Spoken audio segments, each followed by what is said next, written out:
Good evening to all the participants. I welcome you on behalf of Madras Tax Bar to this webinar. Today, the topic which we are going to have a session on is a talk on equalization levy by Raghavan Ramabhadran sir and V.S. Jayakumar sir. I think if I am right, the first part of this talk will be by Raghavan sir, the and then the talk will be continued by Jayakumar sir. So once the session is completed, we will be having the question answer round in which the participants can ask your queries uh, by either raising your hands in the app or sending a message in the chat box.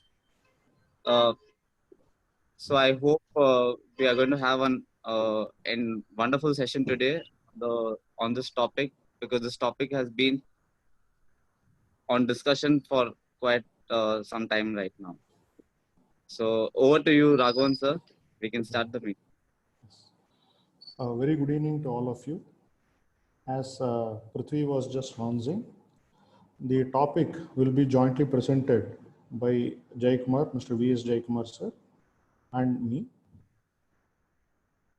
The way we have discussed among ourselves is that I will discuss on a few topics, and Mr. Jayakumar will also discuss on a few topics. We have tried to arrange it in such a fashion that there is no overlap in the discussion.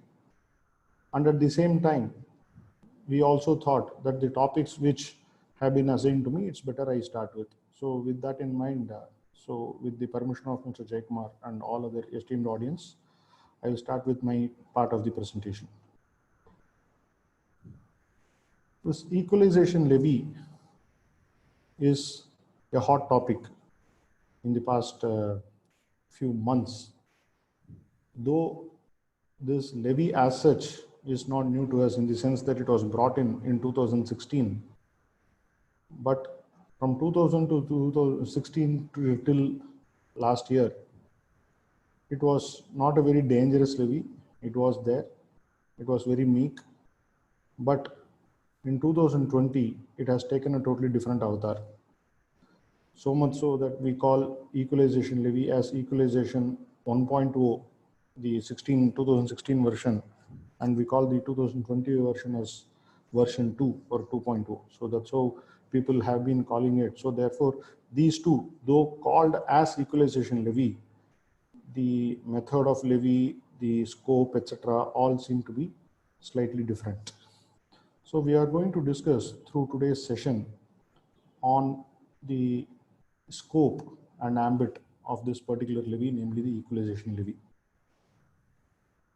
This is also called as India's digital tax. People call it Google tax, etc. So basically the thrust is on digital transactions. It is on digital economy. This whole levy is on the digital economy. Raghavan sir, sorry. Yes. Your Yes. voice, yes, sir. Now it's fine. Yes. Yes. Little Yeah. feeble. Slowly it will increase, Prithvi. Yes, sir. Yes, sir. Slowly. Yeah. The OECD, in its BEPS Action Plan 1, Base Erosion Profit Shifting Action Plan 1, has emphasized on digital economy, and this is a para which is featuring in the action plan. This says the spread of the digital economy also poses challenges for international taxation. The digital economy is characterized by an unparalleled reliance on intangible assets, the massive use of data, notably personal data, the widespread adoption of multi-sided business models capturing value from externalities generated by free products, and the difficulty of determining the jurisdiction in which value creation occurs. In fact, it's a very, very powerful sentence I found, that this is an extremely important para. It's good for us to read it again. If you see it, of course, we know that digital economy poses challenges. But see the characteristics of a digital economy and see what problems the nation has to face while taxing the digital economy. It says the digital economy is characterized by unparalleled reliance on intangible assets. So there is a huge reliance on intangible assets. Then it also deals with personal data. Then it has a multi-sided business model, because for a whole lot of crowd, it will look as if the service is a free service. For example, Facebook, for example, Twitter, we all are using it. For all of us, it's free. It's a widespread adoption of multi-sided business model, capturing value from externalities generated by free products. So it looks like a free product. It captures all the data from you. Then how is it doing business? That business has another side to it. So it's a multi-sided business model. What is popular is one side of it, where it is throwing its products to you free and capturing all your data, but it is having its business end on the other side, where your data is being used and they earn revenue out of it. So therefore, this is a very powerful sentence, I felt. And also the last one, but not the least, the difficulty of determining the jurisdiction in which value creation occurs. What is all these things? It is this, to my mind. There is a parallel economy which is going on, namely digital economy, which is different from brick and mortar. You don't see the business sitting somewhere and earning profits. It is not seen at all. It is developing, but the entire basis, the foundation of this business is the intangible asset it has created. Maybe the software which they have developed, maybe any of those things, but it depends so much on the intangible asset that is created. Through that, it takes away all the data. Then it earns revenue from elsewhere. On one side, it is only sucking all the data, but on the other side, the business is done. All these things are done from the business end or on the side of the company. But what is the difficulty to the government? The difficulty to the government is the jurisdiction in which value creation occurs. Why should we determine the jurisdiction in which value creation occurs? It is all but fair to think that if a business in making profits because of particular users in a particular geography, so the users in a certain geography is only contributing to the profits of the business, that means the value for that business is created by one geography.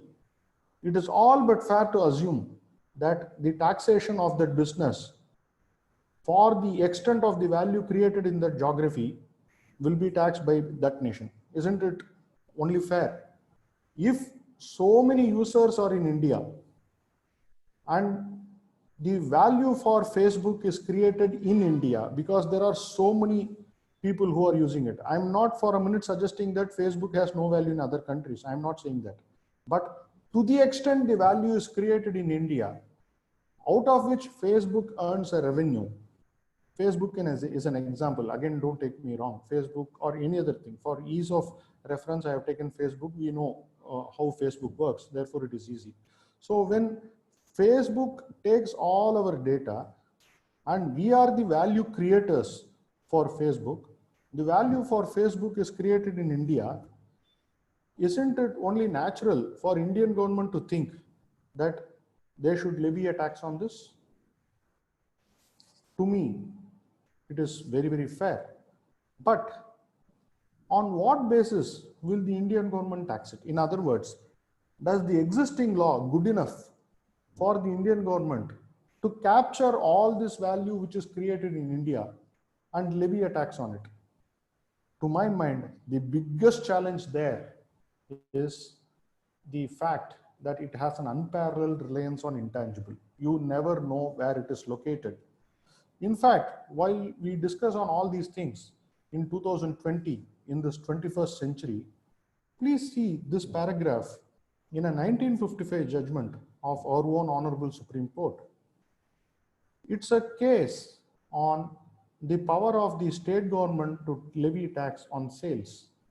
The question was, when a sale transaction is spread across different states, which state has the power to tax it? Who has the jurisdiction to tax it?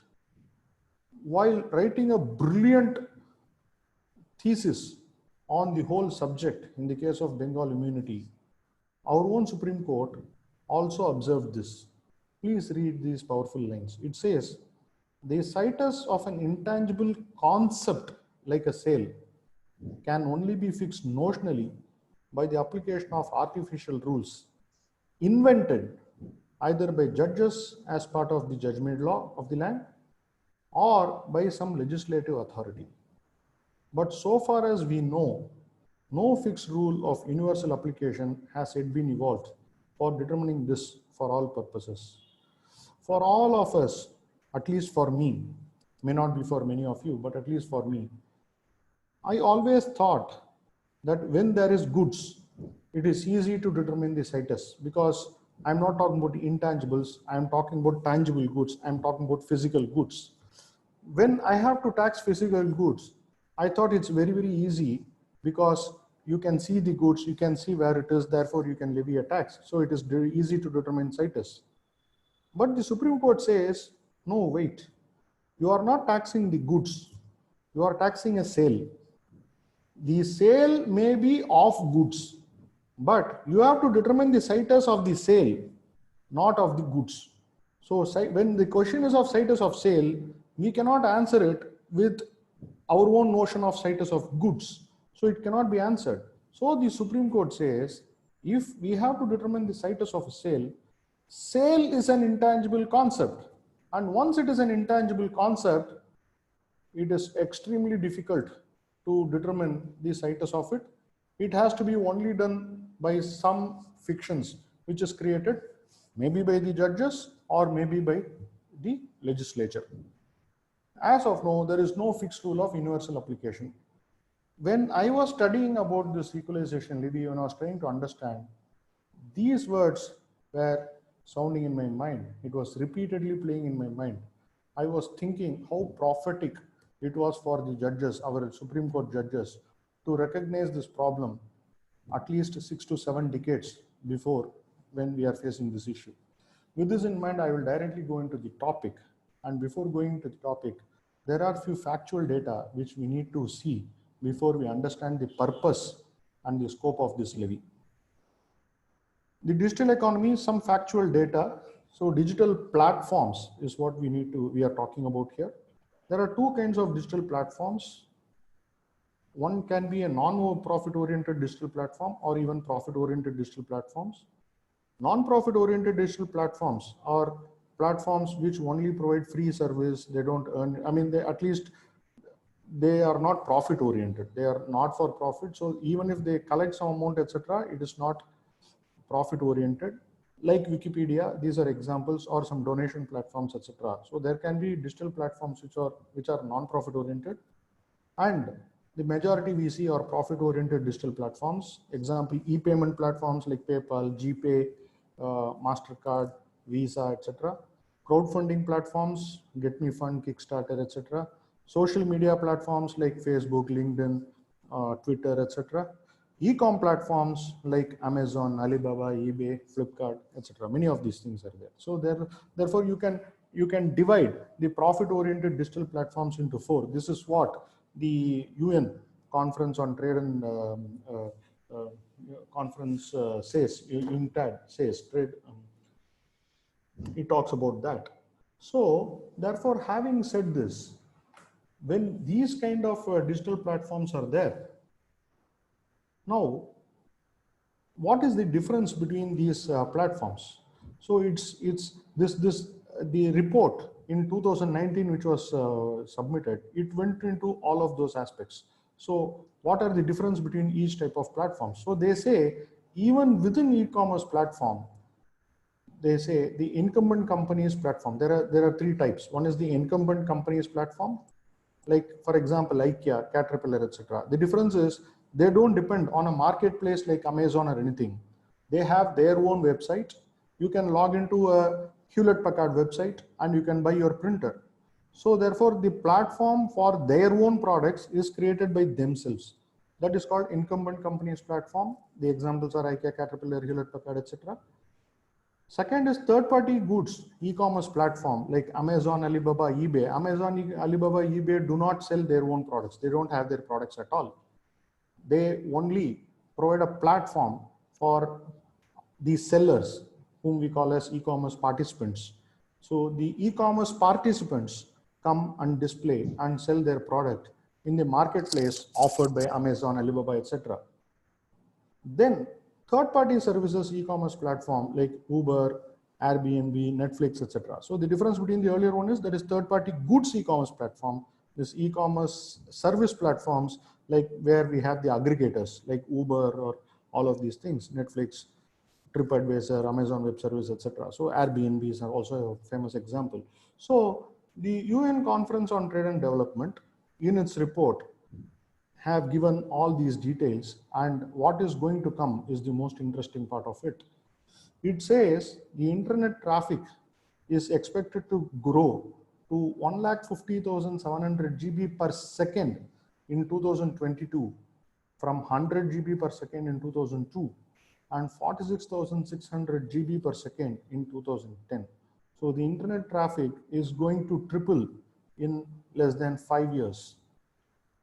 Then, based on 2017 data, e-commerce sales constituted 46% of GDP of USA, 61% of GDP of Japan, 29% of GDP of UK, and 15% for India. So that to that extent, in fact, you can say India is a bit lagging behind, but India is catching up a lot.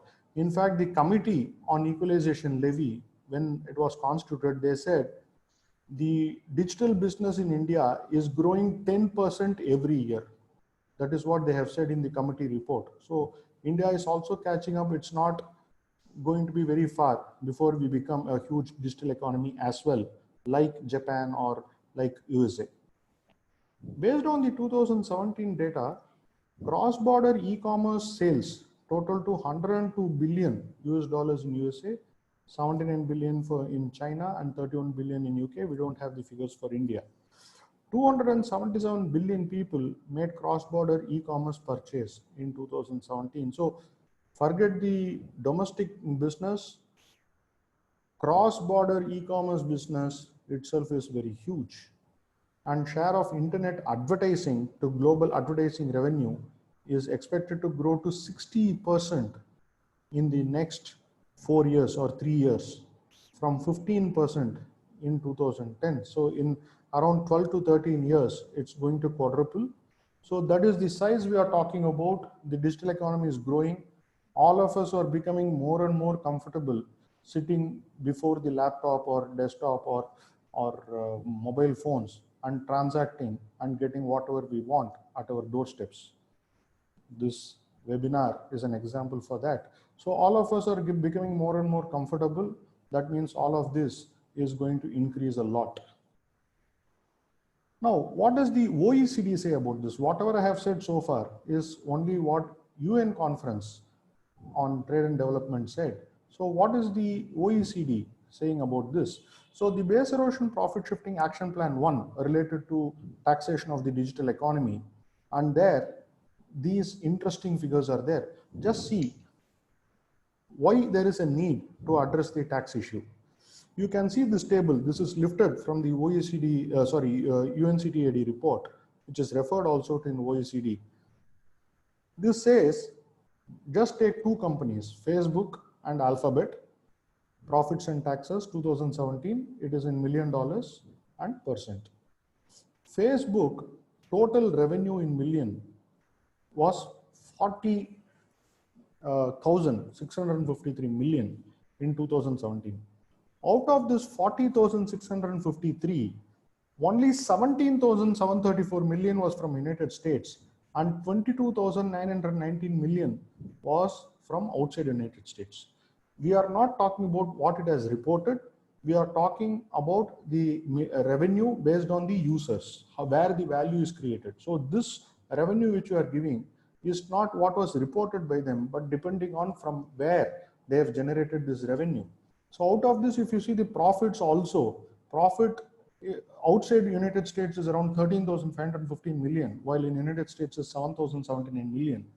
The share of revenue is almost 60 is to 40. 60 abroad, foreign income and 40 is United States. But when you come to taxes, 4,645 million is paid as taxes in United States, and only 389 million is paid as taxes in countries other than United States. See the huge divide here. For 66% profit, you pay 8% taxes. For 34% profit, 34% of share of profit, you pay 92% of your taxes. See how US has unfairly advantaged, unfairly benefited by Facebook paying taxes in US, while the entire value, a huge percentage of the value is created in other countries. See the share of profits, 3% is to 65.6%. So how this is happening? This is happening because, in fact, this is not what I'm saying, this is said in the reports, that the multinational enterprises have a huge bandwidth. They are able to do some structuring based on which they are able to avoid taxes in the jurisdictions where they don't want to pay taxes. So they report more in US, they pay everything, etc., to keep their country happy. But in the course of it, the countries where the actual value is created, they are losing out on the tax revenue. Facebook is creating revenues from the developing countries and other nations, but paying very, very less amount of taxes. I'm not saying they are exploiting. I am not saying they are evading, but I am saying that through legal means, they're able to avoid paying taxes here.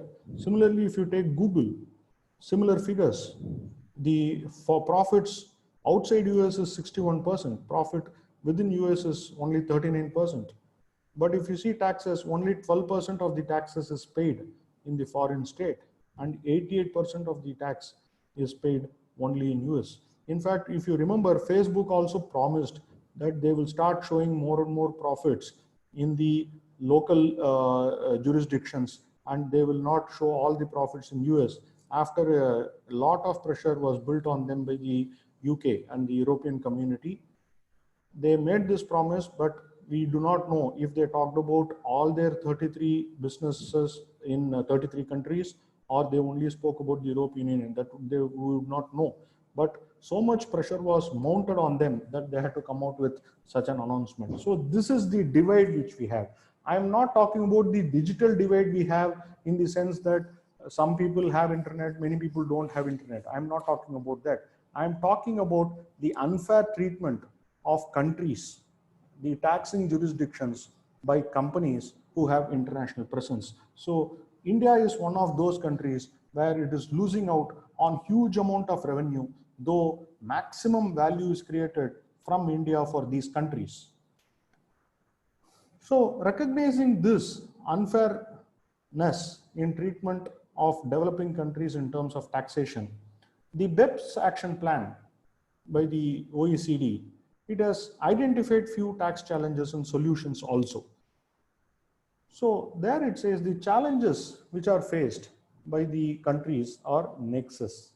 If you see the present definition of permanent establishment, which you have in the treaties, which many countries have entered. So if you see all of these things, this PE as a concept was evolved in the previous century. In the previous century, where we could identify, whenever we say, in fact, you see the name, it is called permanent establishment. So we always attach some amount of permanency to the establishment in the country. Therefore, we talk about brick and mortar.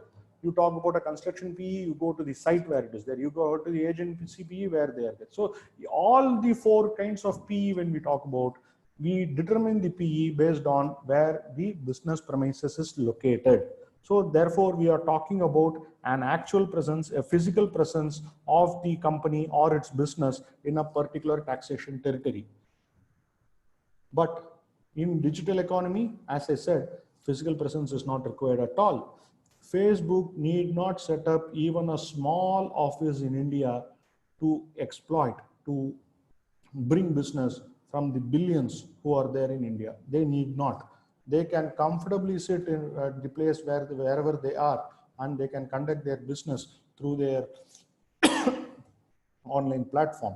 So if you still have the age-old theory of nexus, age-old tests of nexus for determining the permanent establishment, then there is no way any country will have any power to tax these transactions or these businesses, because these businesses are not going to set up their brick and mortar in India. Second is data. The difficulty with data is you have to tax these businesses. There is no doubt. When you tax these businesses, as I said, again, I'm taking Facebook an example. Please, I don't have anything against Facebook. I'm taking it only because it's easy to talk about. We saw that it has a different business end and a different end where it is giving things on free. So in that situation, when most of the value is created by giving it free to all of us users who use Facebook day and night, and we keep posting various things about our personal life. When we do all of these things, that creates the value of them for them, that only attracts the businesses, the advertisers, etc. to Facebook, and they come and pay Facebook to get Facebook services. So when they do these things, how do you attribute a value for this data? And the person who is approaching Facebook may pay some amount for getting all their data irrespective of the location. So if they take the data from Facebook for say 5 countries, how do you attribute out of the total consideration, so much is for India, so much is for some other country? So how do you attribute value to data, which is what is creating value, but as such that is taken without any value, without paying any money? So attributing value created by data is a huge problem. And also appropriately characterizing and valuing this data for tax purposes. This is a huge difficulty which we have. So therefore, attributing a value to this has been identified as one of the biggest challenges for taxing the digital economy.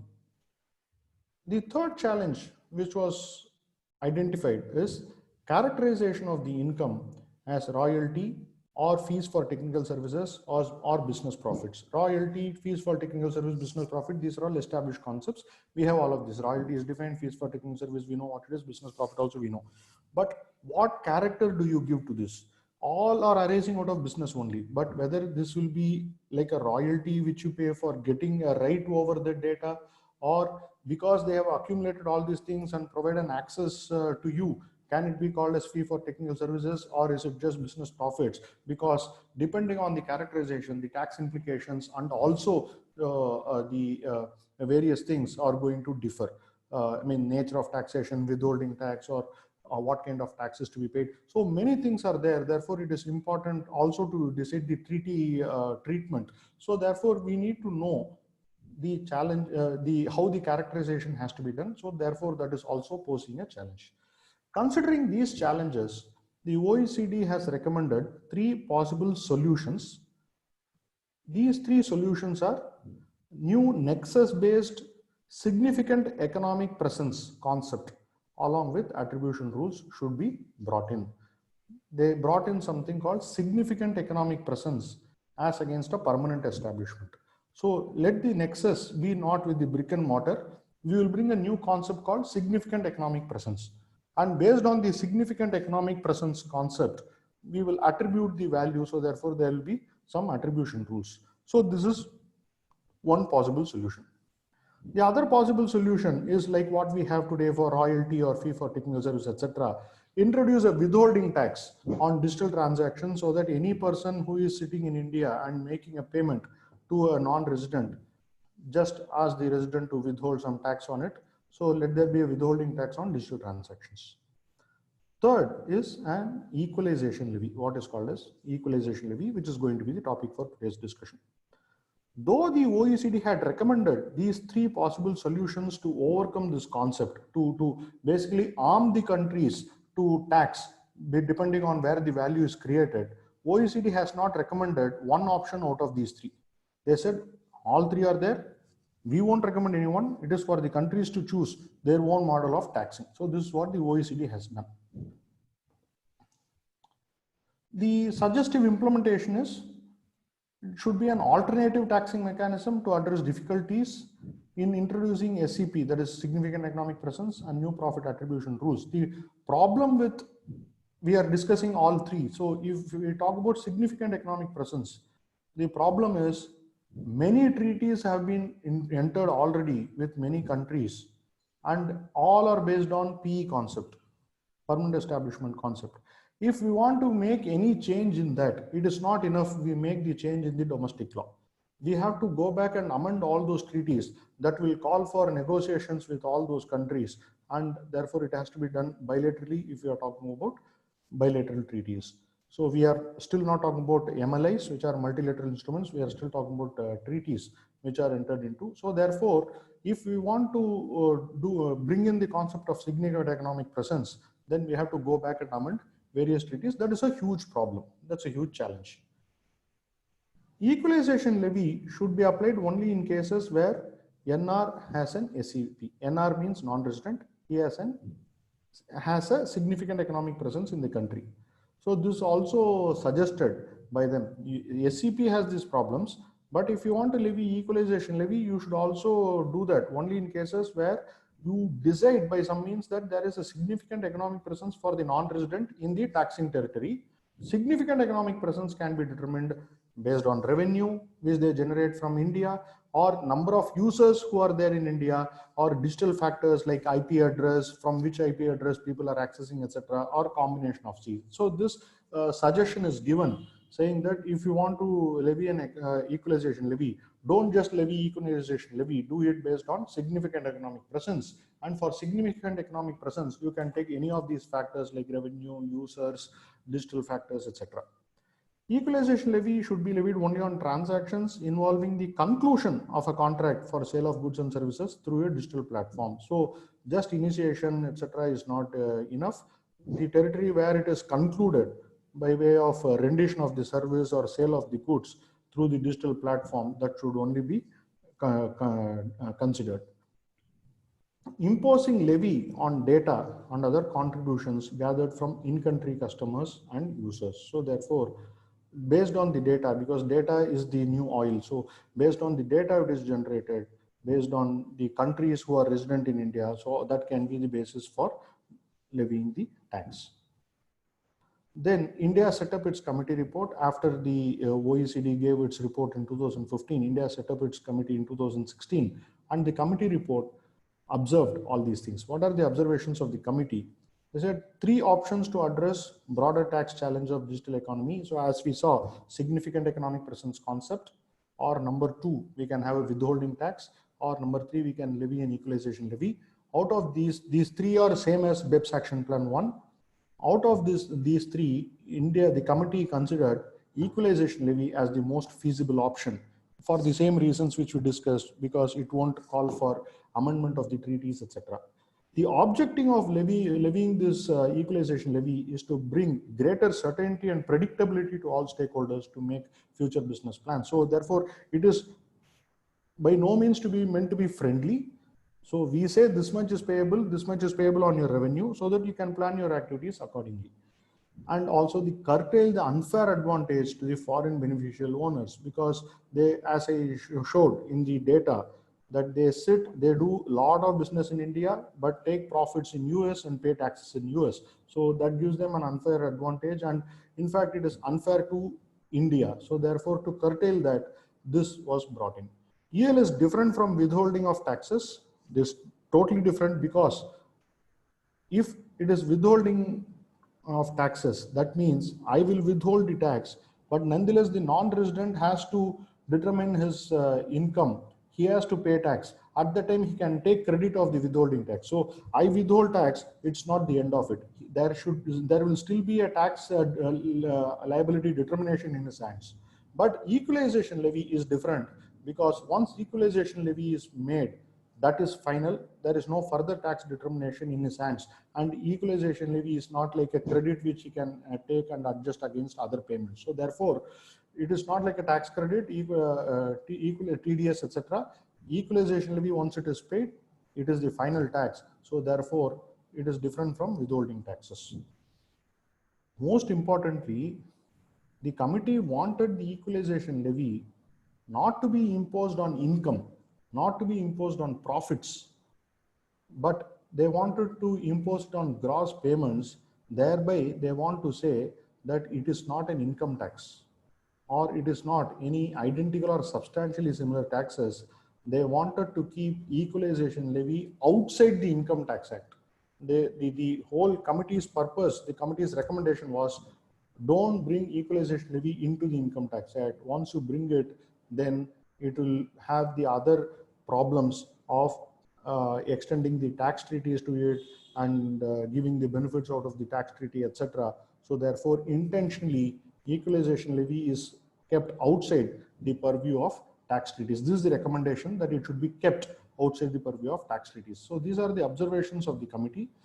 With these observations, committee recommended that let the equalization levy be imposed on payments to non-residents for specified services. Let it be a separate chapter in Finance Act 2016. The committee provided an exhaustive list, said only on these specified services, the exhaustive list of services, let there be an equalization levy. Whatever I'm saying all happened in February 2016. So we are still in 2016. And they also said, let there be a threshold. So threshold for payment was fixed at 1 lakh received for specific services in a year from a person. So the threshold was fixed at the customer's end. So when a customer avails a specified service, so if that customer has paid less than 1 lakh to that particular service provider during a year, then that will not attract equalization levy. If he has paid more than 1 lakh in a year, then only equalization levy will be attracted. So threshold limit was brought in. Was recommended. Equalization levy should not be charged on payments received by a PE of a non-resident. So basically, the PE of a non-resident should be treated as the same as a resident itself. So resident and PE of non-resident are treated at par, provided to the extent the payments are attributable to that PE. So a PE of a non-resident and any payment is attributable to that PE, that should be treated at par with resident. That means if an Indian resident pays to a PE of a non-resident in India, that amount will not be subjected to equalization levy, because equalization levy will be attracted only when the payment is made to non-resident. But when I am saying this, the recommendation is the payment should be attributable to the PE. If the payment is not attributable to this PE, it is attributable to different PE, then equalization levy will be there. So the twin condition there is PE of a non-resident plus the amount is attributable to that PE, then in that case, equalization levy should not be there. We will see that in the codified law also later. The payer should be liable to deduct equalization levy if payment is incurred for the purpose of business in India and liable to be claimed as expenditure. So basically, by saying if it is for the purpose of business in India, so we are restricting it only for business use. Wherever the services are received, on that only this will be there. And the payer, that is the person in India, the resident, should deduct equalization levy, and later he can claim it as expenditure. So he has to deduct, like TDS, he has to deduct and pay it. But once it is paid, that is final. Corresponding changes were made in the IT Act. Definition of business income in Section 9 was amended to include concept of significant economic presence. We will see all these things in the coming slides. What are the measures by India to tax digital taxation after the committee's report? Finance Act 2016, as I said, that's called Equalization Levy 1.0. Then Finance Act 2018 brought in the concept of significant economic presence in domestic law, but deferred it. It was never applied.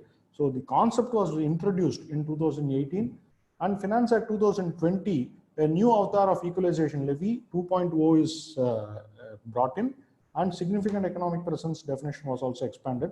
Please remember, when I am saying equalization levy 2.0, it didn't erase equalization levy 1.0. So as on date, equalization levy of 2016 also remains. Equalization levy of 2000 operates simultaneously. 2020 does not repeal or take away what was there in 2016. So 2016 equalization levy is also there today. 2020 equalization levy is also there today. Now, what is significant economic presence, which was brought in 2018? So as I said, it was deferred till assessment year 2020-21. So sorry, 21-22. So assessment year 22-23 onwards only this concept will be applicable. Scope of business connection was expanded. Business connection is important to levy a tax under 9. Section 9 of the Income Tax Act, of course, you all know, is will deal with income deemed to accrue or arise in India. In that 9(1) says that if it is relatable to business connection, etc., it can be taxed. So in that, an explanation 2A was brought in.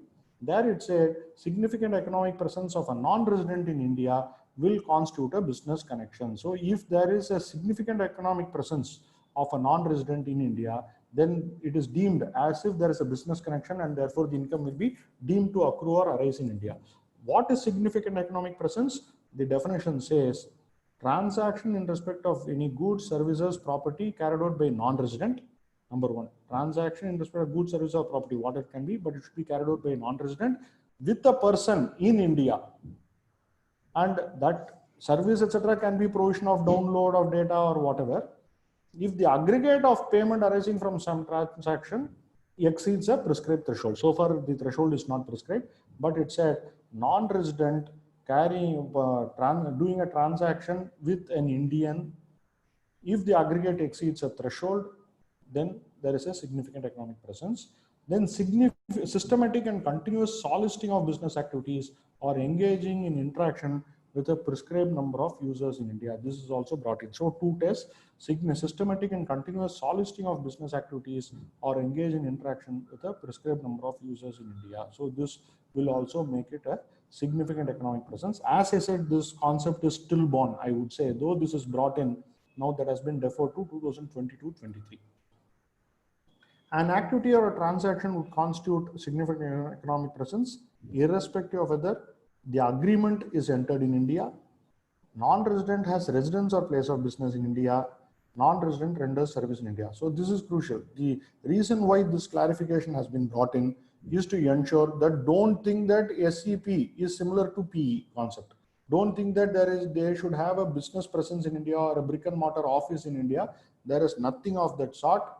If it satisfies these two tests, any of these two tests, I will tax it. I will not see if they have an office in India. They may still be non-residents. They may be totally a foreign company or something. They may be located outside India. No problem at all. Still, India will treat as if a significant economic presence is there, and any income derived therefrom will be derived using the business connection in India, and therefore it could be taxed, deemed to accrue or arise in India.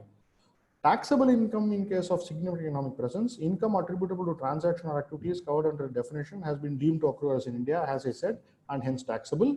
For determining the amount of profits, profit attribution rules are expected to prescribe. Know how they are going to attribute profits to a significant economic presence is so far not clear. So therefore, we will not deal with it right now. Then an explanation 3A was again brought in 911, again the same income deemed to accrue in India.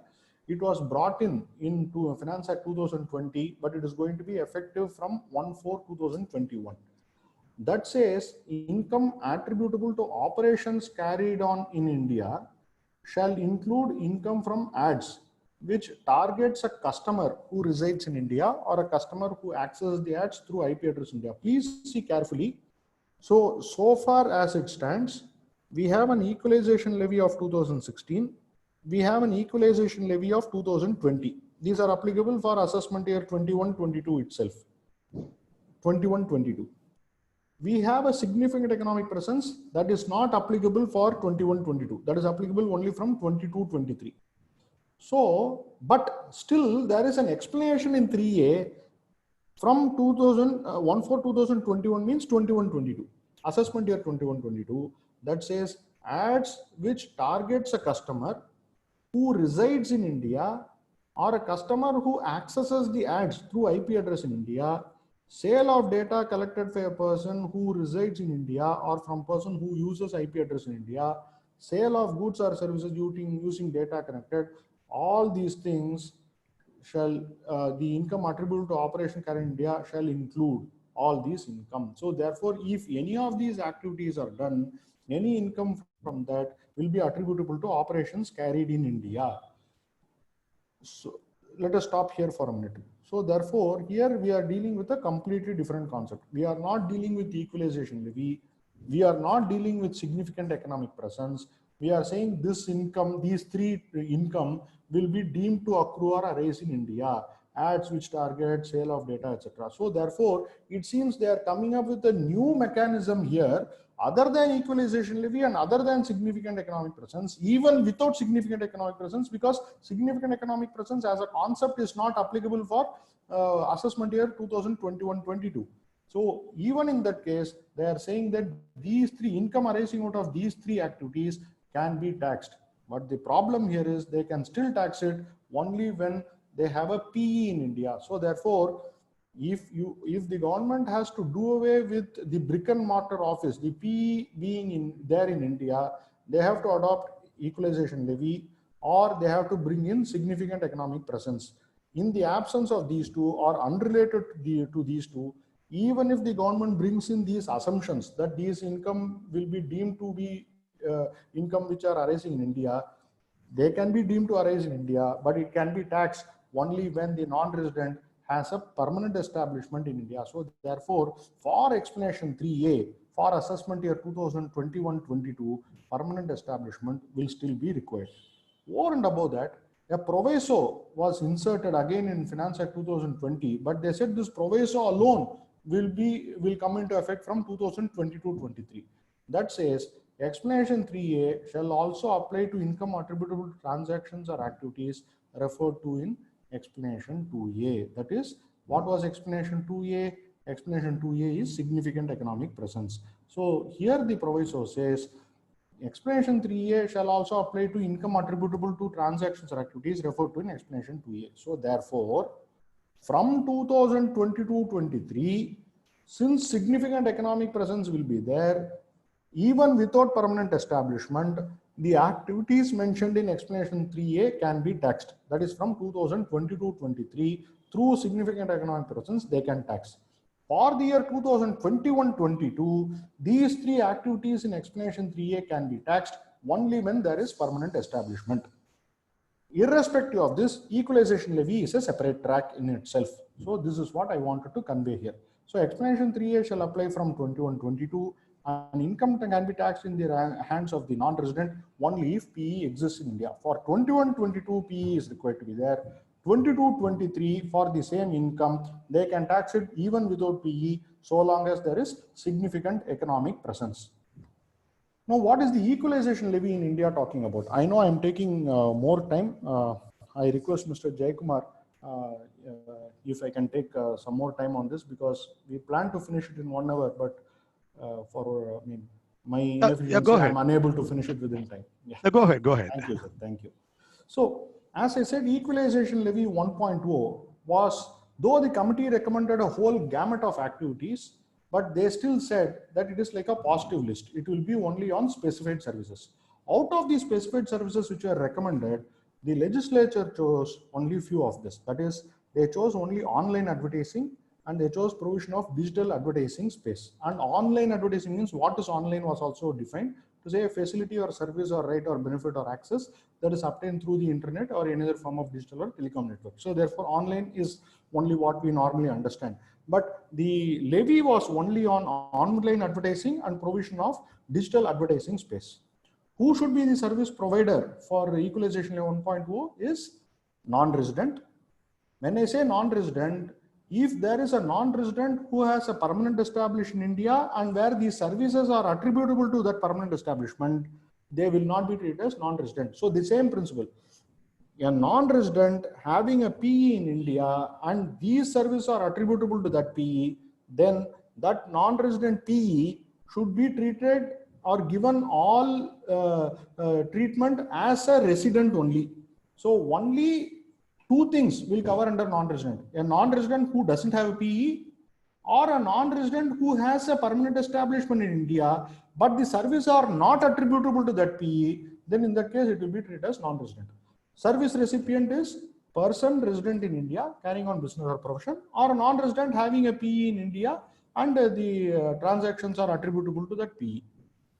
Rate of levy under 1.0 is 6% on consideration payable to non-resident. The liability and compliance is Indian resident or PE of non-resident as well, they have to comply with. Not the non-resident outside India, compliance and liability was by the payer, the person who makes the payment. He has to pay 6% and he has to discharge the liability. Very similar to TDS, from the total consideration, he has to deduct that and discharge the amount. Non-compliance, if you don't pay that amount, etc., then there will be no disallowance under, or it will call for disallowance. No allowance under 80, it will call for disallowance. You cannot claim it as expenditure and all. If you don't pay the equalization levy of 6%, then the balance 94% also cannot be claimed as expenses at all.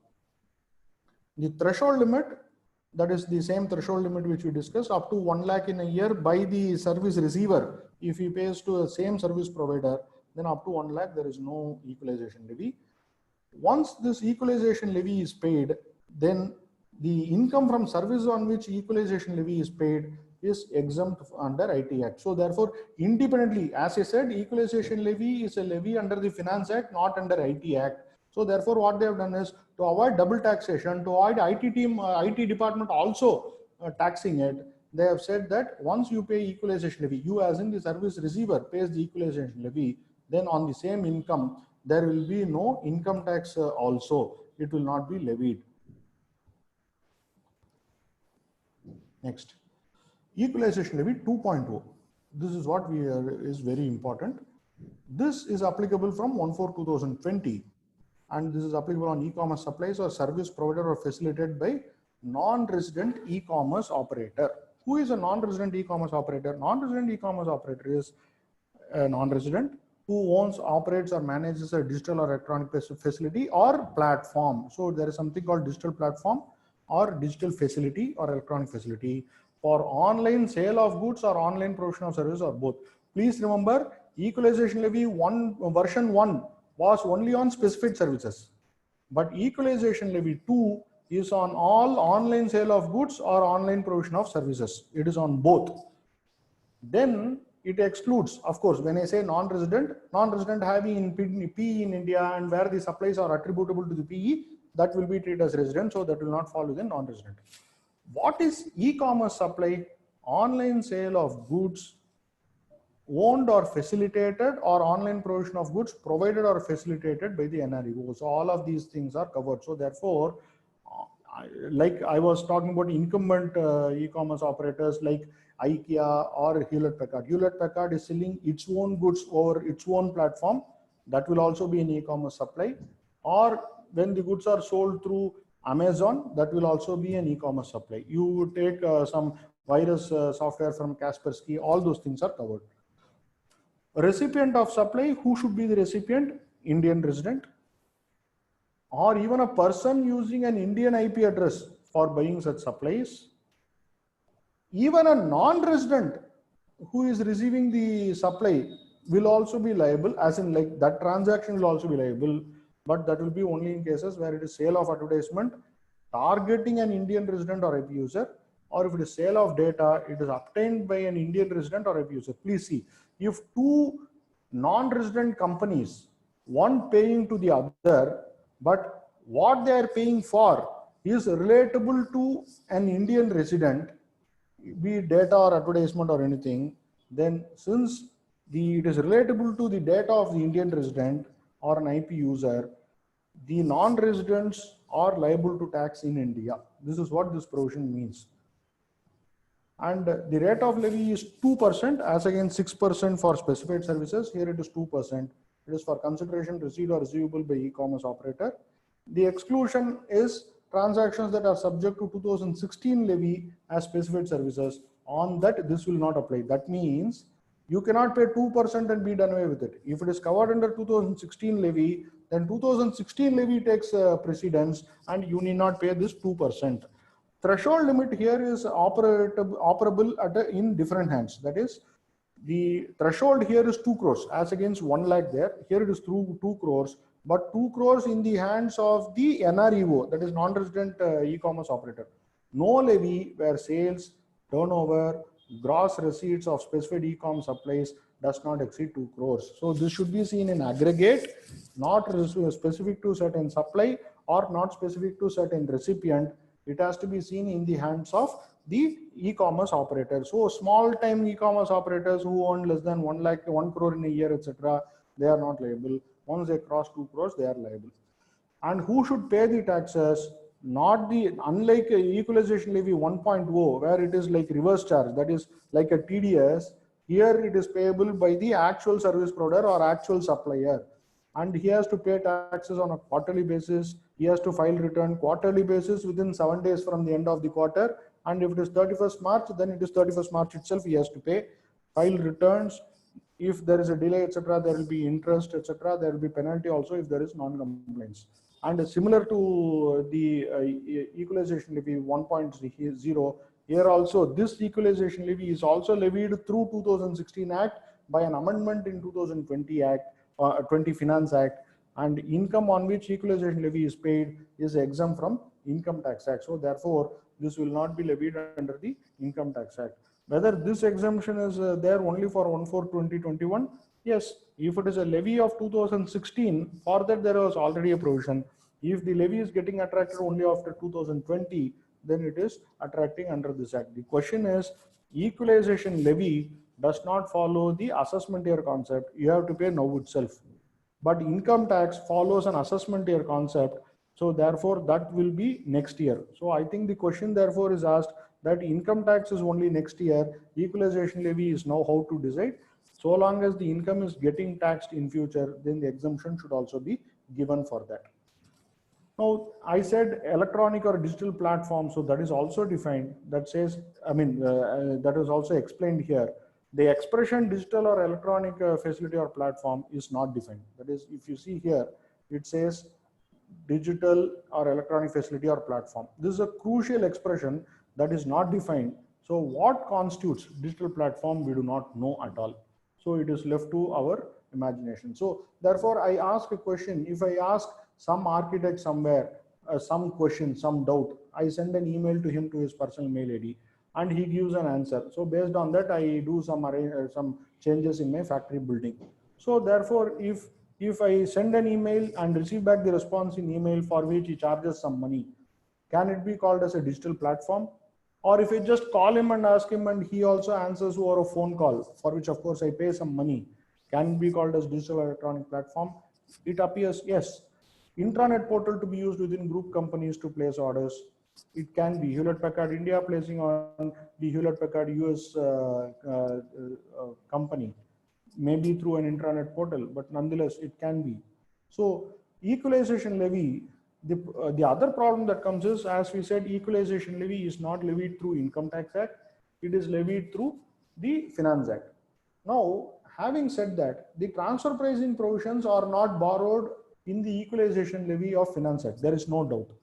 But as a person who has bought it, or as a person who, as a customer, if I have bought the goods through this digital platform and then I have made a payment, then in that case, whether arm's length principle will apply or not, transfer pricing provisions will apply or not, to my mind it will definitely apply, not for levying a tax at the supplier's end, but for claiming the allowance as an expense, because we all know transfer pricing applies for claiming the expense also under the explanation in 92. So therefore, the question that arises is, even though equalization levy as such does not borrow the concept of transfer pricing or arm's length principle, it appears that for the customer to take to claim it as an expense, if the customer is a related party, he has to still determine the transfer price, and for that amount only he can take the expense, in which case the arm's length principle is indirectly applied for equalization levy also. This is a debatable point, but this is what I feel at this moment. Scope of the term digital platform not defined under the Act, but it is defined in the BEPS Action Plan 1, that says where conclusion of a contract for the sale primarily relies on automated systems, conclusion of transactions where there is human intervention falls outside the ambit of digital platform. If we go by this definition, then the phone call, email, etc. will not fall under digital platform, because we are talking about platform there the service is rendered digitally, but whether it is a digital platform, whether an email itself can be treated as a digital platform, whether a telecommunication lines can be treated as digital platform or electronic platform, under the BEPS Action Plan, they think, no, there has to be some automation involved in it. then only it will be classified as digital platform. This would be useful for us to interpret the meaning of digital platform in the Finance Act. So we have tried to narrate it with some examples. You can see that sale of goods, order placed online and deliver online, which equalization levy will apply. If you see it is for sale of goods, so naturally equalization levy 2.0. Sale of goods, order placed online, but delivered physically also, still it is 2.0. Provision of service online, if it is relating to subscription or to database, it is 2.0. Sale of goods through a facilitator, order placed online, delivered physically, purchase of laptop through Amazon, etc. It is 2.0. Sale of online advertising space will come under 1.0 because advertising is a specified service under the first version. Then sale of online advertising space, this is by non-resident to a non-resident targeting Indian resident. If you see the equalization levy 1.0, though sale of online advertising space was there, that was only between a resident and non-resident or Indian PE of a non-resident to which the service is attributable, etc. So therefore, here, if it is between two non-residents, there itself equalization levy 1.0 will not apply. But if it is between two non-residents, but it targets Indian residents, then though 1.0 will not apply, 2.0 will definitely apply. So this is a twist in the tail here. So 2.0 will apply here. Sale of data procured from a resident between two non-residents. So because it is procured from a resident, 2.0 will apply. So these are a few examples. This important differences we have dealt with already. Liability for 1.0 is on the resident who is making the payment. In 2.0, it is on the non-resident e-commerce operator. Threshold is for each and it is at the customer's end. In 2.0, it is on the NREO's end, 1 lakh and 2 crores. Transaction covered are only B2B in 1.0. In fact, 2.0 was brought in because a lot of digital transactions are happening at B2C level. Many of us have started using online platforms to avail many goods and services. So B2C transaction is huge. Therefore, 1.0 was not sufficient. Therefore, 2.0 was brought in to cover B2C transaction also. B2C means business to customer at the customer end. A recipient of supply, who is the recipient of supply? You can see the covers supplies between resident or a non-resident who has a P in India and non-resident. Here covers between two non-residents also if the data is relatable to the Indian resident. Scope of the transaction was only online advertising, provision of advertising space. Here scope is, it can be goods, service, actual selling of goods or facilitating supply of goods, all are covered under 2.0. Provisions of Income Tax Act are borrowed because this is through Finance Act. Definitions has been borrowed, power of survey, notice of demand, liability in special cases is borrowed like representative SC or even agent under 163. All these things are borrowed for the equalization levy. 220 to 228 in terms of recovery is also borrowed. 229 penalties. These provisions are borrowed for equalization levy purpose also. Some interesting issues I'll quickly go through. I know I'm running short of time, but I will quickly go through this. One is the extraterritorial operation can be taxed a transaction between two non-residents just because it is relating to the data of an Indian resident. It is gathered from an Indian resident. Can it be taxed or not? This is going to be a problem. It is looming large. It will come. I'm sure people will challenge it. So we all know the scope of 245(1), 245(2), etc. So can we say it is extraterritorial? In a similar matter, similar in the sense when 917 is there under the fees for technical services clause, there the clause B was brought in for transactions with non-resident. That was challenged before the Andhra Pradesh High Court, and ultimately the matter came up before the Supreme Court. And there the Supreme Court had to decide on the extraterritorial operation of the provision. After a lot of discussions, due to paucity of time, I'm slightly bit fast here, but after a lot of discussions, the Honorable Supreme Court held the test is whether there is a sufficient nexus with India or not. One need not see if all the operations are carried out in India, etc. It is enough if you see if there is a sufficient nexus. And when we talk about the sufficiency of a nexus, that nexus should be real and it's not illusory. It should be a real nexus. This is what the court held. And after holding that, the court held that provision to be within the territorial, saying that the country has the territorial nexus to tax the transaction. So therefore, this judgment will be debated a lot in coming days when we talk about the nexus theory. And of course, the TISCO versus the age-old decision of TISCO versus State of Bihar on the territorial nexus theory, this will also come into action. So I don't see, I mean, both GVK and TISCO case only talk about the sufficiency of the nexus, and particularly it should be real and not illusory. This is a huge question whether tax treaty benefits are available to equalization levy. As equalization levy is contemplated, as it is formulated, as I said in the committee report itself, they don't want to extend treaty benefits at all to equalization levy. So if you see the scope of taxes covered under the tax treaties, which is Article 2 in the OECD Model Convention or the Double Taxation Avoidance Agreements, if you see, it applies only to income tax, including surcharge thereon, also applies to any identical or substantially similar taxes. It says, of course, it is not income tax, but can we bring equalization levy into identical or substantially similar taxes? So that is the question. So there are points to argue in favor and also against. If you see, the main objective of equalization levy is to neutralize the income tax burden between the domestic operator and the non-resident operator, because domestic operator pays the taxes of India in India. Like Flipkart pays taxes in India for their operation, but Amazon pays tax in US. And therefore, if the tax regime is different, it is possible that they get the better benefit and therefore an edge as compared to domestic operators. So therefore, it is in order to neutralize it, to equalize it, therefore this is being levied. Transaction on which equalization levy is levied is exempt from income tax also. If it is not income tax, why is exemption from income tax given?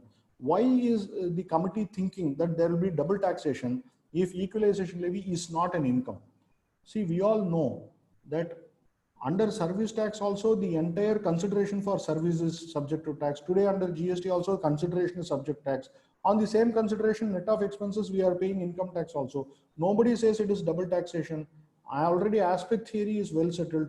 Federation of Hotel Association has already decided that for interest tax, expenditure tax, etc. So therefore, when the aspect theory applies and when there is no double taxation, if these two are different levies, why is the committee and why is the government also thinking that there will be double taxation if exemption under income tax is not given? That gives an impression that these two are actually in the nature of income tax only.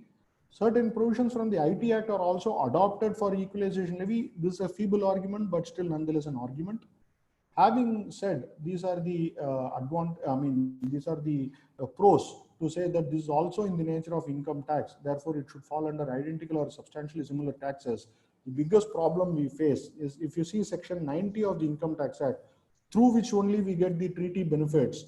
There it says scope of Section 90 covers only taxes levied under Income Tax Act.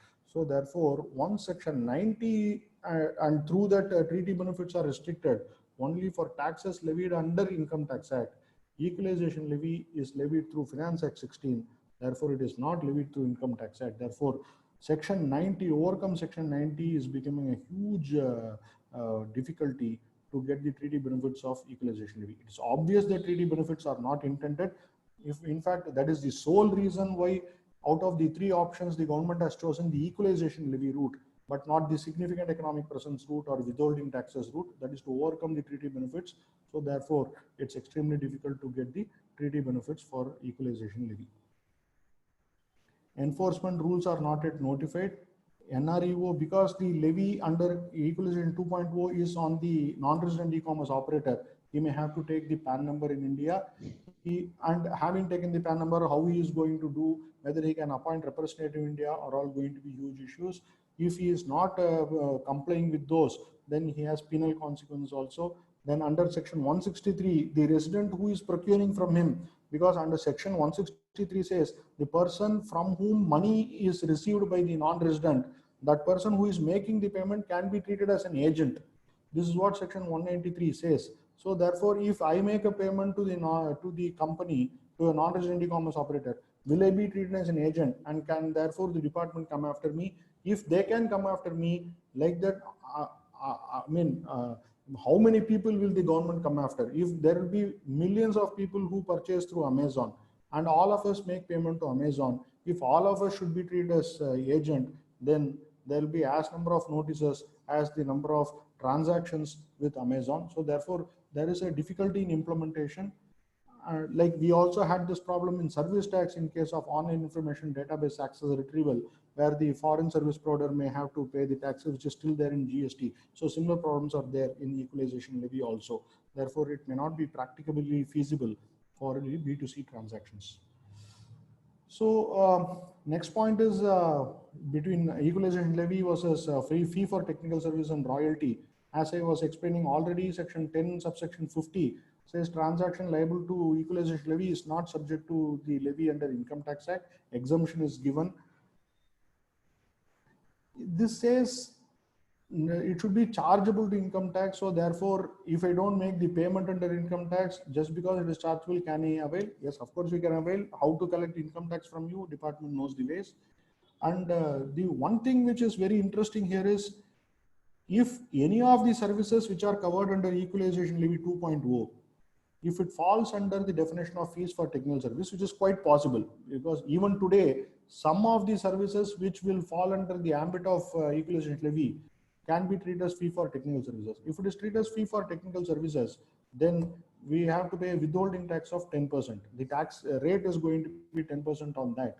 But if it is equalization levy, it is only 2%. And once 2% is paid, then the exemption under 1050 comes in. So therefore, the assessee seems to be better off by paying equalization levy than paying under fees for technical services. Is this an unintended benefit?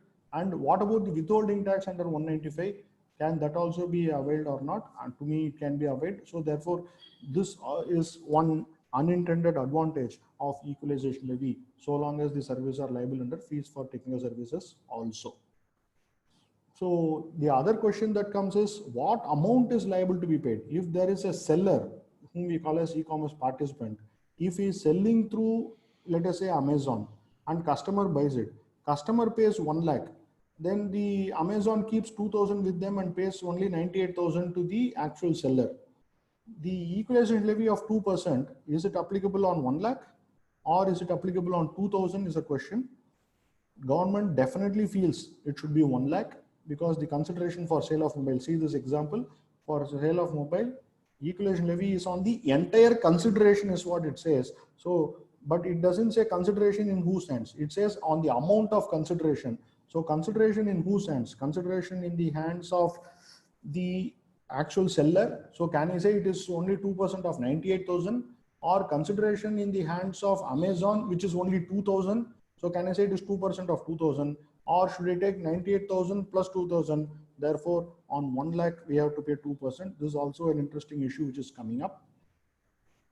So the pros and cons, the arguments in favor and against are: equalization levy is to be charged on entire consideration received on online sale. It will say amount of consideration received for online sale made, irrespective of whether the same is provided or facilitated by NREO. So value on which tax levy need not be linked to income of NREO. So we are not concerned with 2,000, but we are concerned with 1 lakh, which is going through the e-commerce participant. But the difficulty in taking this view is, equalization levy is to be charged on consideration received or receivable by NREO, and amounts collected on behalf of seller cannot be consideration for NREO. So the arguments for 2,000 is this. So amounts collected on behalf of seller is not a consideration for NREO. But if you carefully see the provision, it won't say consideration for NREO. It will say consideration. It will not say consideration for NREO. Consideration for Amazon would only mean consideration for facilitating transaction. Received or receivable means amounts received and retained by NREO. This is an argument possible. When it says received or receivable, that will only mean received and retained. That is one argument. But to my mind, clearly it is on 1 lakh. I mean, at least what they intended is on 1 lakh, but the phraseology is not very happy. So there is scope for litigation there. So therefore, if one wants to take a view, it is 2,000. It is extremely difficult to say how it is wrong.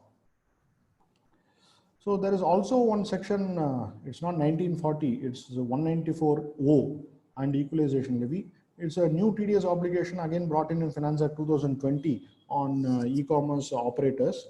So e-commerce operator is defined as the same. So what this fellow, the person who is operating, he has to do is he has to also deduct TDS on whatever amount he is receiving, and it is liable to be paid even if, suppose if there is an actual seller, it comes through an e-commerce operator like X Limited, and I am buying. Even if I make the payment directly to the actual seller, still X Limited, who is the e-commerce operator, he has to make the TDS payment, and that is what is contemplated. So he has to pay the TDS. TDS is also there. There it clearly says it is on 1 lakh, not on 2,000, not on 98,000. So in 194O, it's crystal clear that it is on 1 lakh. The problem is only in the equalization levy provision, which is 165A.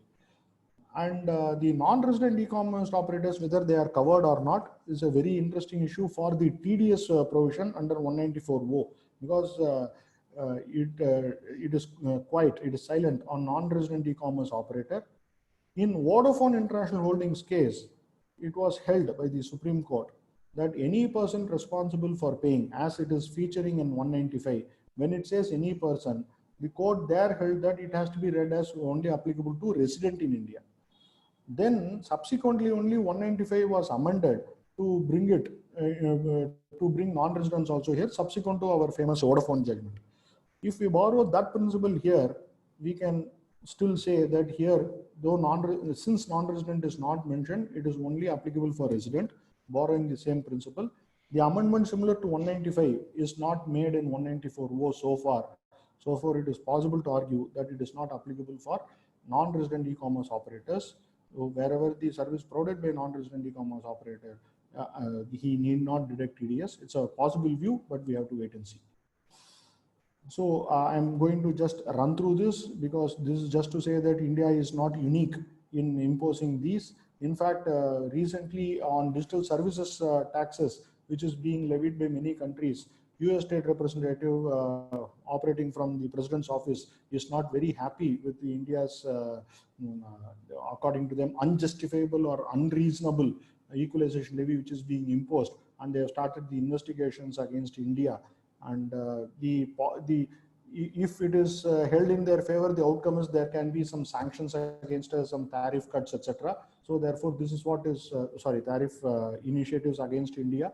So therefore, there is something which is going on in the US against the India's equalization levy.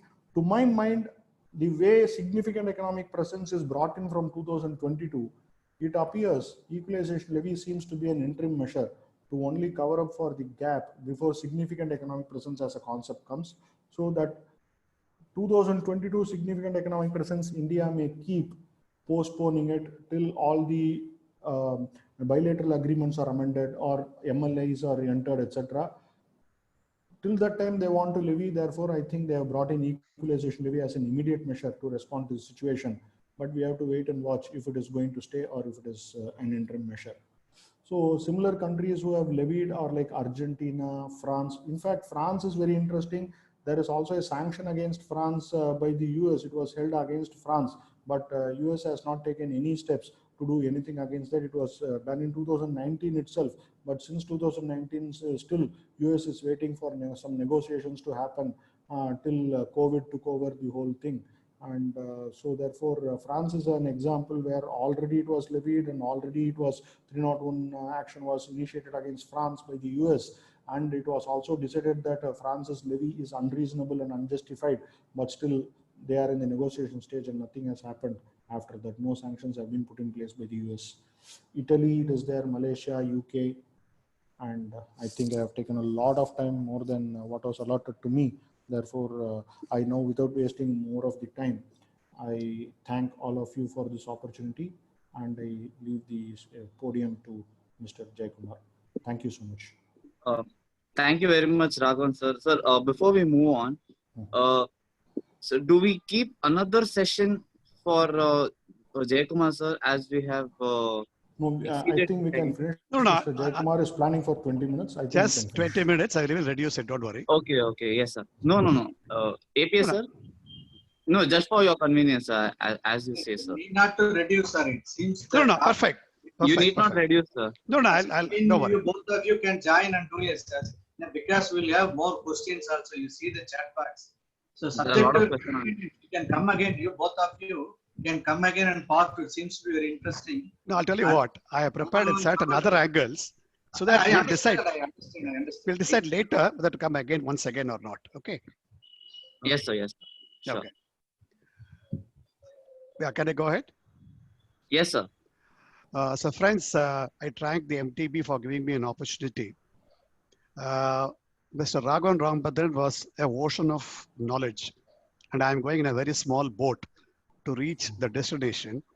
And I would like to give a presentation. The agenda is like this. EL is not part of Income Tax Act. I agree with Rambhadran. Introduced by the Finance Act, ignores all DTA treaties. I'll elaborate all this. Then the name of the impost. I think I'll go through the slides. Let's go through the slides. Slide, please. Next slide. Next slide. See, I want to put this EL is equal to a case of compensatory tax, like Jindal Steels in 2017-12 ACC. There are a lot of similarities, according to me, in this compensatory tax. I tried analyzing international journals to find out why the word equalization and why the word levy was coined for this purpose. Now, internationally, this equalization is used in stock markets, in accounting, in banking transactions, etc. In India, we have also got some similar expressions in equalization levy for sugar companies, then dividend equalization to the Companies Act, and equalization fee in UK. And all these are studied by the lawmakers, and they try to nullify Jindal Stainless Steel's case, which had overruled the last observation of this slide of Automobile Transport Rajasthan, which held for 5 decades. Now, the next slide, next slide. So the the comparative legislative patterns are the EL is not part of the Income Act. Why? I'm asking myself why. Go to the right side. Like we had the Finance Act 1994 imposing service tax, and security transaction tax is also done in the same format. Why they have done it is it's easier, flexible, and will not involve much of deliberations in the strict sense, but quietly they can omit certain portions, add certain portions in Finance Act 1994, like you saw in service tax, and notifications and so on and so forth. So there was a lot of flexibility of introducing under the Finance Act. Then the question really came whether this is, you can levy a law under the Finance Act. 2 judgments are Elphinstone and Madras District in 1975. The Supreme Court said, as long as the legislature have got the power to make amendments, they can always do it under the Finance Act. So this, in a way, I agree with Mr. Raghavan, that this legislation can be done under the Finance Act. Now come to the left side of the same slide. Since it's not part of the Income Tax Act, and there is no parallel found in any of the income tax legislations or any levy. Mr. Raghavan quoted the judgment of Bharat Bengal immunity. That was in 1955. The Income Tax Act came in 1961. So there are a lot of interesting aspects on those dates. So the weakness of our argument is from 2016 to 2020, no one has challenged the equitable levy called Google tax. This is also can be can be used against us by any courts as to why did you accept this. Nothing turns on that, but there is a point against us. The next slide, please. Now, the relevant provisions are section 163 to 170. Now here, there are a lot of interesting wording you should see. Consideration received or receivable, Mr. Raghavan has touched it. The definition, IT Act provisions roped in under 164J. All words and expressions in Income Tax Act will apply. Now I'm asking myself a question. Some definition in section 9, some definition in section 90, 91, can it be automatically applied for EL? Looks like it is. because there is nothing which prohibits under the Income Tax Act saying that you can't go by Finance Act 2016 or 2020. There is nothing correspondingly amendment made under the Income Tax Act. Because of this backdoor tactics of adopting the income tax provisions on expressions and definitions, the department has got an extended hand. The word means is used 10 times in these provisions. So means, let's assume that when I say apple, I mean apple. When I say pineapple, I mean pineapple. So it is not means and includes. It is used 10 times. So that means there's some clarity. Now there is an interesting definition called specified services. They use the word means, but in the same section, in the last portion, any other service. Once they define it, where is the question of any other service? So here they're trying to smuggle in something new, at the same time trying to bring in some other provisions of the Income Tax Act. So virtually they're trying to bring a Finance Act formula and indirectly applying Income Tax Act for procedure, for compliance, and so on and so forth. Another interesting point is 164G. They use the word P, which again includes, it's got a very wider meaning compared to the normal PE, which we understand in 2016 and prior to that place. Now here I have one more point to say that in 165.2a, they use the word effectively connected with such PE. Now, Mr. Raghavan was mentioning about nexus, closed nexus, automatic nexus, live nexus, and so on and so. Effectively connected means, supposing you want to define a man, you start comparing with a woman. By negatively, you can find out. So ineffectively connected PE will be taxed. So effectively connected PE will not be taxed in normal provisions, but will be roped in EL compliance. So the compliance and interest penalty provisions are provided, which are unconstitutional for the reason of its extraterritorial or extraterrestrial. This is exact word I want to use, because most of things are done in cloud accounting, cloud information. All this cloud are owned by US. That's what I understand, I heard. If what we are saying is any call you make more than 6 seconds, I'm told it's all taken to cloud. The cloud is stored in the extraterritorial nature, and US was accountable. In fact, there's one interesting anecdote. When Pentagon was bombed in 26/11, the question was, what happened to those data? The US people rang up to China and said, look, this is what happened, what do you do? So Chinese immediately told US, do you want Xerox? I'll give you. So those people have got the extraterritorial cloud. Copies are always available in China. So this is the kind of effectively connected with such PE, extraterritorial and extraterrestrial via satellite. These are all too far-fetching. That's why Thomas Friedman said world is flat. When the world is flat, that's why you have BPO. You have so many institutions which work the non-timing of US and other countries when India is sleeping. So my moot point is the scope of definition in section 9 and other provisions in 1991 dealing with treaty obligations are not excluded is my submission. The next slide. So now, I'm so sorry, I have not given the exact terminology which I have in mind to discuss this EL. In 2016, the levy is called Google tax. Now, I want to call this EL 2020 as noodles tax. Why noodles tax is when you're having noodles, you don't know where to start and where to end. So this EL starts from somewhere, goes through the income tax provision, comes out of the income tax provision, goes again to the non-resident transaction, and goes to PE, goes to SEP, and comes out of it. So I want to say it is as complicated as a noodle tax, and that tax has got not only extraterritorial jurisdiction, extraterrestrial, and most vindictive to the local jurisdiction. That's why I want to compare it with a compensatory tax, which is a sales tax judgment of the judgment of Jindal Steel, which I'll come to it later. So this, because we did that program on Graha Pravesam, I've taken this mother-in-law syndrome. Now, this is a case of mother-in-law syndrome in 2016, 2020, and the earlier position.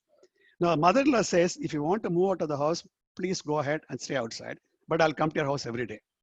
This is what 2 2020 says. The other one is you can stay in my house, but you can't go out. This is 2016 scenario.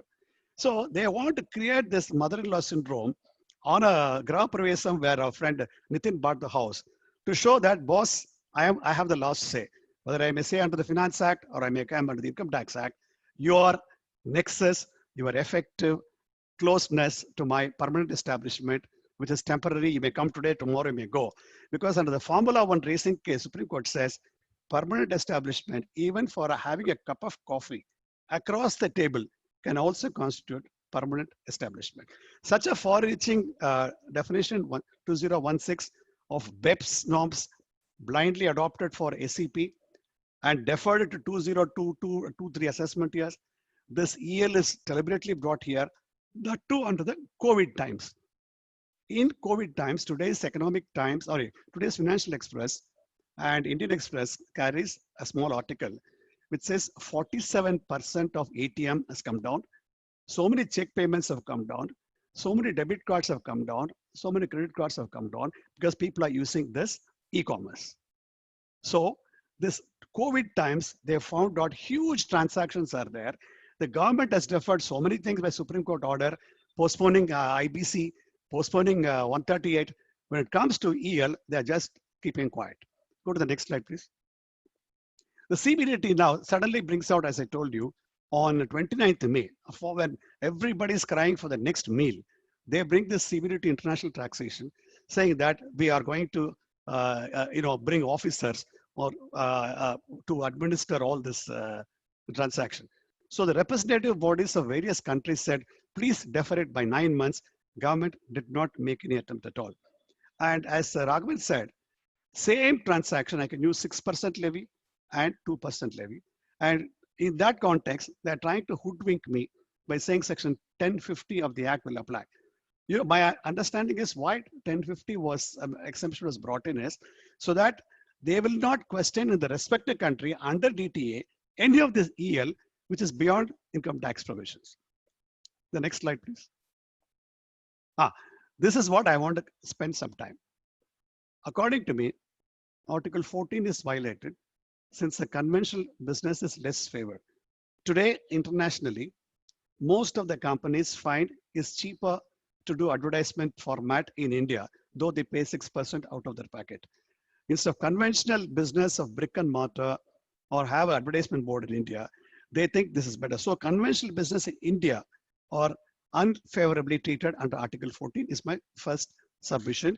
And also this, the PE category and non-PE category using different entities in India and outside India, and also introducing significant economic presence is changing the entire taxable event. Once, if they want to tax, they will tax you outside India. If they want to tax you in India, they can do the modality. So they are trying to play hide and seek by this PE category and non-PE category. So it is violative of the right to carry on my business, which is right to dignity to carry on business. Now, item 3, it is termed as a direct tax. It's a legislation through backdoor violating DTA treaty norms because, as Raghavan has said, a number of countries' DTA treaties have to be amended, which requires this 5-year period of a government is not going to stop. Even Jaishankar foreign minister could not even go to so many countries to have a dialogue, and this COVID has made it much more worse. So it is, even though it's called a direct tax, it should have been called as a Finance Act tax, something like that. So EL is the nature of compensatory tax, as I told you, based on Jindal, which I'll explain to you a little later. This EL is equalization, which brings in fiscal neutrality of different stakeholders. See, the concept of BEPS says, why should I earn more? Why somebody else pay the tax? I mean, there is an equity on that. But that equalization is a language, as I told you, is to bring on level, which is virtually a compensatory element, which Supreme Court says that is can never be a dictum to levy a tax. Now, whether there's a tax under the Finance Act or tax under the Income Tax Act, there is Schedule 7 of the Constitution will apply, and it can never be against Article 265. Surprisingly, the word tax has not been defined in that EL. So one has to look into the word tax because of that 165 provision. to the Income Tax Act or to the Constitution of India.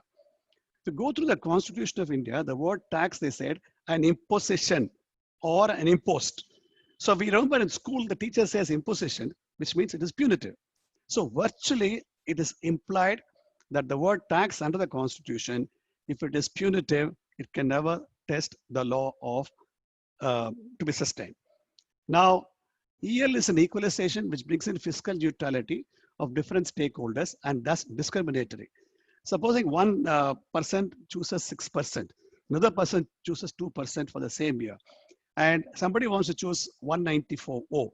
There is no flexibility on that because I can't apply Finance Act read with Income Tax Act. I just cannot apply. The Income Tax Department will deny me both in any case. Then item 6, it results in multiple taxation on the same transaction. As Mr. Raghavan clearly pointed out, I have to have withholding tax. I cannot get double tax relief. I have to have the cash flow of 6%, and I need to file a periodical return. I'm exposed to prosecution. I have to pay interest. I may get more credit in US double tax avoidance agreement. That's why I use the word. It is extraterritorial legislation by treating the world as flat, as said by Thomas Friedman. The next slide. Palkhiwala said there was a discussion in the parliament on Tariff Act and Traffic Act. In the midst of the conversation in the parliament, Palkhiwala had a telephone call and he came out and he was telling, he saw all the MPs were sitting outside and he told them, look, a very important amendment and Tariff Act is going on. What are you people doing here? Why don't you go and oppose this? That is why we have come to Delhi before the parliament. So the MPs told them, sorry, sir, we thought it's Traffic Act and not Tariff Act. So Ms. Palkhiwala says they don't know the distinction between Tariff Act and Traffic Act. These MPs are passing legislation in less than 1 second or 1 minute. 9, though it is a direct tax not forming part of the Income Tax Act, it has all the attributes of income tax and violates 265, 266, 270, list 1. I already covered that point. This is important. EL upsets the well-settled principle of Asadi Bachchan's case, Bengal immunity, then ECL Industries and Ishikawa in the context of nexus theory, and the word expression effective PE makes it even worse. In Asadi Bachchan, Supreme Court said any double tax avoidant agreement is under the Constitution. It's more like a treaty obligation, more like a protocol. It's a word against word. That is simply nullified by the parliament of a number of MPs who sat in the Finance Act, this 2020, and they simply nullify so many protocols, so many sanctity of something like a promissory estoppel is nullified in Asadi Bachchan's case. In Bengal immunity, there was a discussion about this compensatory tax aspect, and they have also said how the law will not be able to, this is a 1955 judgment. Here also the law will apply to all the states is only under the Indian Constitution. It is not mentioned about the outside the Indian territory. So this judgment has got a clue, but it has been fully implemented. That principles are thrown to winds. The ECL Industries case, Palkhiwala first time said, how can you extend Indian Income Tax Act? In the preamble of the Income Tax Act says, it will apply to all the states except Jammu and Kashmir. How can you apply to a transaction of ECL outside India? This case was referred to larger bench, but they went under Samadhan scheme. So this case was left open. That is why the GV case, Mr. Raghavan said, had considered this aspect. But Ishikawa, they had dealt with some similar issue. They said the nexus theory and the expression effective permanent establishment can be an answer in Ishikawa. Now, the last two aspects is the government is yet to clear the air tangled issues such as need for non-resident e-commerce operators to have registration in India. Virtually, they are forcing them that you should have a PE in India for payment of EL, application on levy on gross consideration of commission, platform for business models like Raghavan was saying, in order to see to it that no double taxations are charged. It lacks clarity and impose multiple taxation. Such supporting legislations are yet to be formulated. Next slide. Now, there's a judgment of Rackspace US of Bombay Tribunal recently, Article 12 of the Indo-USA, where payment received by the US company for cloud hosting services, the most important. cloud hosting services to Indian customers was held to be not royalty or fees for included services. According to them, since ASSI did not have a P in India, the income would not be taxed as business profit. This entire judgment is simply nullified, the effect of it, by simply amending under the Finance Act 2020. All these arguments, Indo-USA, Indo-Japan, Indo-Germany, several treaties, we have been winning case only on this principle. Now all this principle lack the credentials because the DTA effect is completely lost. That's why I mentioned again, Azadi Bachchan's sanctity of protocol between countries are simply thrown to winds. Now on the right side, I can justify this levy in a different way of the PhilCom judgment, which said on TDS, it gives a clue saying that DTA will take something else, TDS will do something else. So to this extent, we may have a weak case, but nevertheless, this cannot be the law when you're talking about extraterritorial, extraterrestrial jurisdiction. Now, EL was an equalization fee I mentioned to you earlier.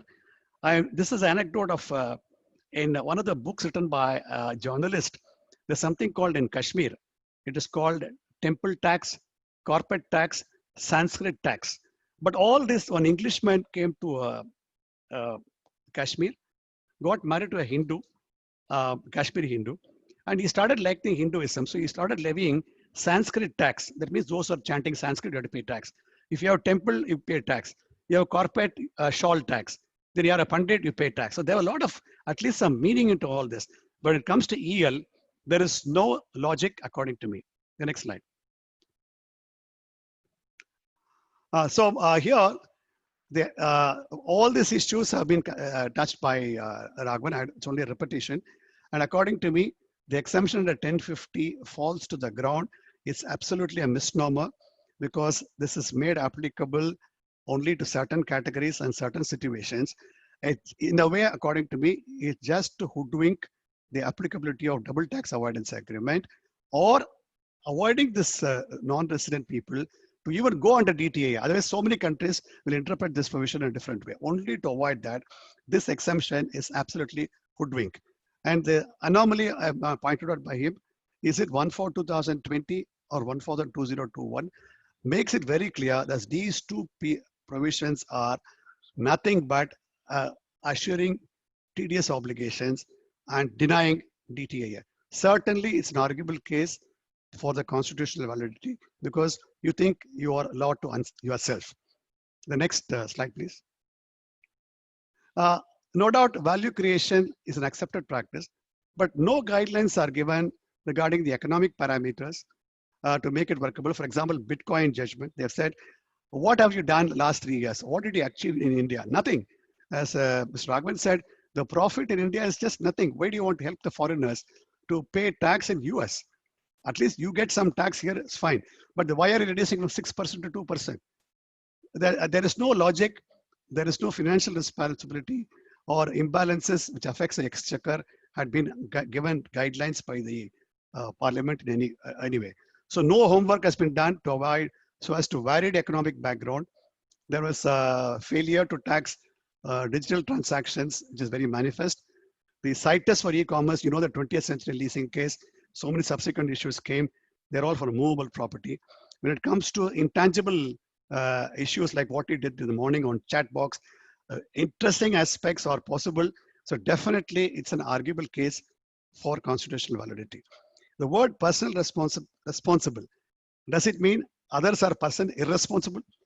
So by presence or absence of it is nullified quietly to show that there is no agency relationship. They don't want to fix responsibility on anybody in India, but that means section 1050 is a hoodwink provision so that they won't raise their voice outside India.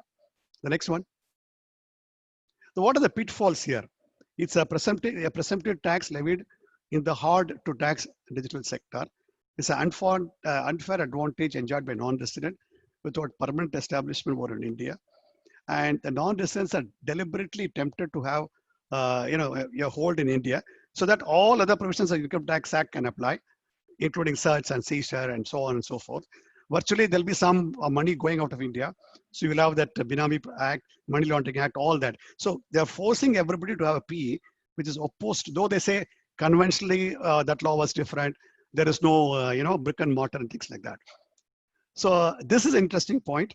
Indeterminate location of digital service creates a need to focus on unfair advantage. This is okay. This is the intention. Nothing of what OECD or UN or UNCTAD has said has been done. All the three have been attempted. All have been deferred. So it's just a mockery. But there is no backing law like cyber law or information technology or FEMA. In order to, you can tighten all this instead of doing this EL. Next one. The legal conundrums are, it's an attempt to override the treaty, as I told you, which is unilateral. It's not discussed, deliberated anywhere, not even in G20. Section 90 and CBDT circular, which is favorable, can be adopted. They're all gone. No amendments even thought of are made in treaty with India and other countries. No amendment, not even amendment. Forget about dialogue. It is textbook example of amending domestic law with international ramification, using private international law to tax them and ignoring public international law by making amendment in Finance Act 94, which is certainly questionable. The 1050, I'm repeating it. Next slide. See, Palkhiwala has said this observations you can read, which says that when you can tax an income tax in India, this is relevant only for the extent of PE or vis-a-vis non-resident to non-resident, both. Let's not waste time on this. Next slide. The same thing again, he gives a different example, footnote 12 in Kanga Palkhiwala. Oh, sorry. On the right side, the act does not bind the government under 289(1) of the Constitution. My question is, will EL apply to governmental bodies, State Transport Corporation, statutory body? There is a discussion here. By Article 281, 289(1), they should not be taxed, but definitely they will tax it because they use in and out so many informations outside India. Next one, please. Case law, as I told you, Jindal, Electronic, GVK, Bengal Immunity, Ishikawa, and Article 368(28). Taxation includes the imposition of any tax or imposed. This is a word I mentioned. Imposed and imposition is the word if you go by Article 368(28). If you go by Income Tax Act, that's wider. And that's why they want to catch you by the income tax formula and deny you the constitutional prohibition. Next one, please.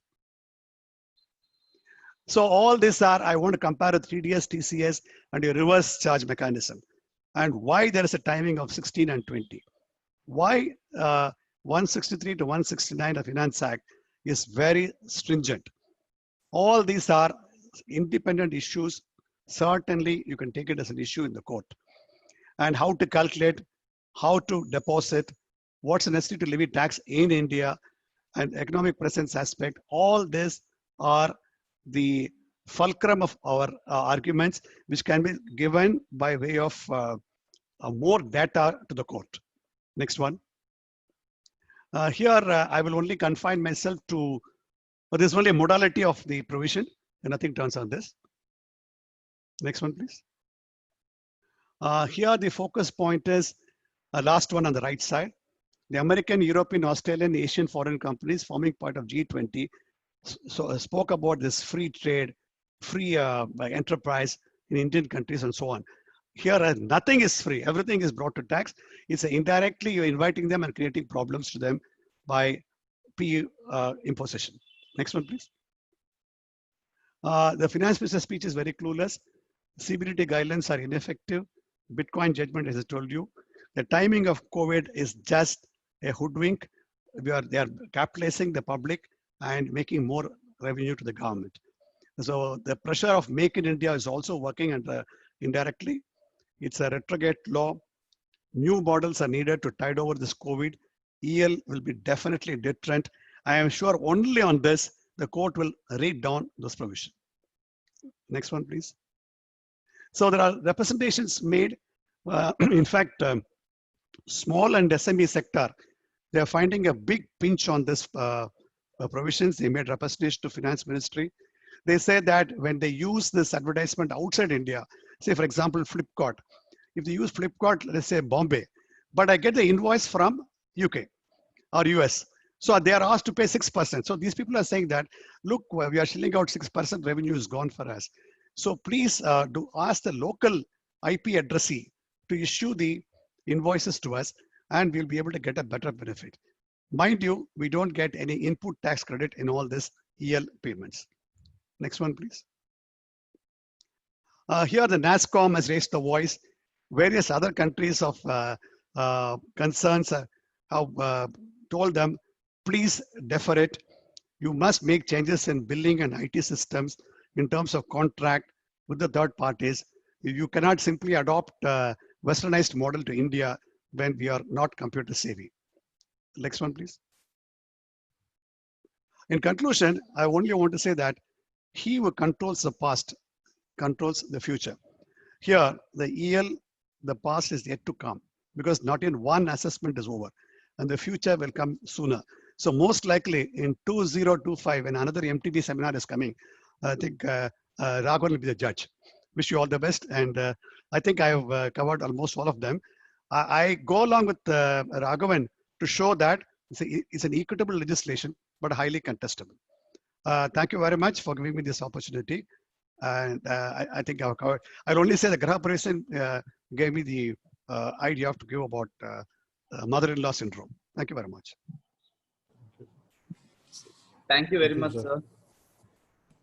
sir. Thank you, Raghavan sir, and thank you, Jayakumar sir, for this such an elaborate discussion on equalization levy.